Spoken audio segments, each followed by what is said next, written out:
wanting more volunteer firefighters, who are you asking for to come help? Asking for anybody that wants to help. Yeah. We'll teach you what you need to know. Yeah. You can come to us with no experience at all.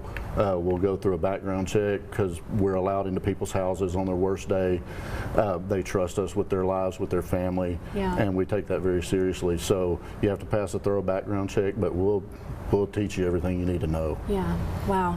And Tammy, you guys don't just help with fire safety, fire education and prevention, but you're also there after a family has lost everything. Absolutely, on their worst day. Yeah. And you know, it's amazing, and it doesn't matter whether, you know, it's a family with few resources or maybe a family with more resources. The shock, the grief of Yeah. just losing everything that they own, and it's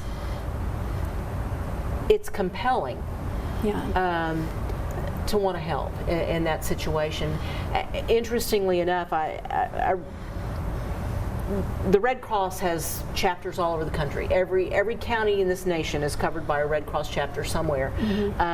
There are 260 some odd chapters in the country, and if you look at the East Texas chapter, we're about in the middle in terms of population size and geographic square mileage size.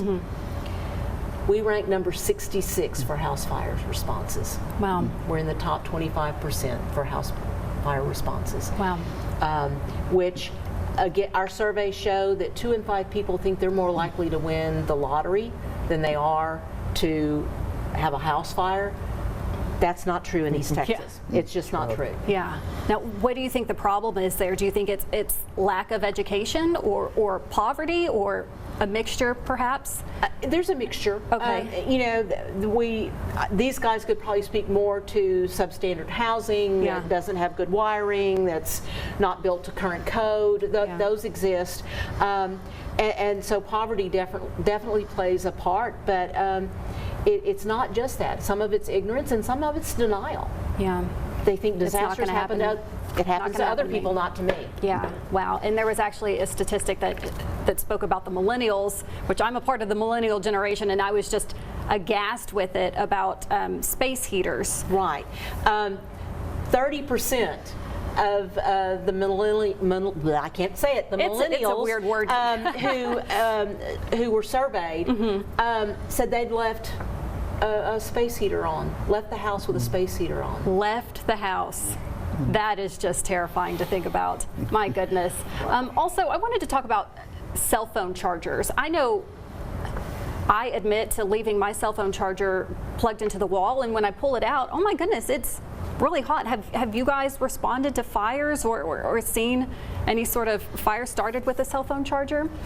We've seen a couple with hot spots. Okay. The batteries getting overheated on a hot spot, and they got to the point where they were smoking, but we didn't have any kind of actual fire. But I mean, the battery blows up and it poofs up real big, and then all of a sudden you're just waiting for this thing to blow up, and you just take it outside and we're done with it. But yeah, I've seen it happen. Yeah, working in the news, we've seen off-brand cell phone chargers that you can buy on Amazon, made in China. Those are the ones that have, you know, and they don't have to issue recalls on them that can really cause some damage there. Well, Patrick, what other resources do you guys provide for the community as far as fire preparedness or response? We have 14 departments within our county that actually go out and like I said, help assist people with all different types of calls. I mean, the firefighter nowadays is just a handyman more than anything. I mean, you go from fighting fire to I mean, you're a public servant through and through. Yeah. So we go out and help with, like I said, the smoke alarms, putting them up. We go out and we'll do education. Our fire departments go out like Captain LaRue's do. We go out and we'll talk to school districts out there about fire safety. Just different things. We try to educate churches. People want to come in and sit down and talk to a church. If my house catches on fire, what can I do to protect myself better? One of the big things we push is closing doors. So a lot of people don't think about it at night, but at night when you go to bed, close your door. Because if a fire happens in some other part of your house, you have a lot better chance of not inhaling all the smoke and everything to that extent. Keeps temperature down in there and it gives you a better chance of getting out of your house than not getting out. That door is wide open and you're asleep. You don't know about it until it's too late most times. Yeah. Wow, that's excellent advice right there. You know, as we wrap up our roundtable discussion tonight, I'd like to ask from each of you, what is the most important message that you would like to convey to our viewers tonight? Not putting you on the spot, Captain LaRue, but I'll start with you. Like I said, the most important thing that I can get anybody to convey is know your surroundings, know different ways to get out. Don't trap yourself just by lack of knowledge. Yeah, okay. So. Yeah, lack of knowledge, educate yourself. And Tammy? Make a plan.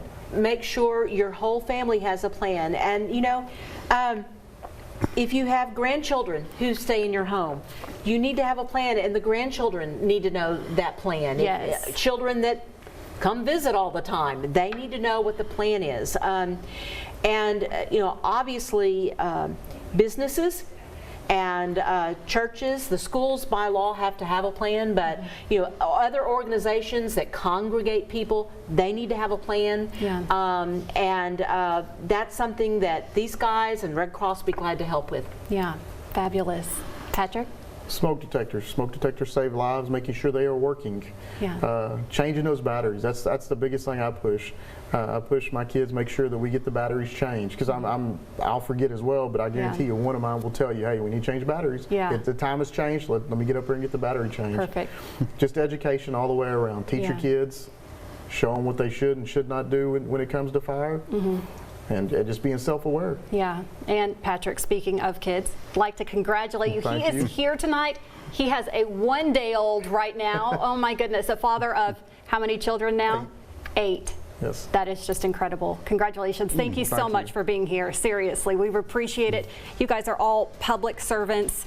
It is definitely a God's calling what you guys are doing and what you choose to do to serve and protect our community. And we really thank you for taking some time out tonight to speak with us and to speak to our viewers as well. We hope that you can possibly take away some useful information from what you learned tonight about fire safety that could ultimately save a life. That is our goal here tonight. Thank you very much for tuning in. Have a good night, everyone.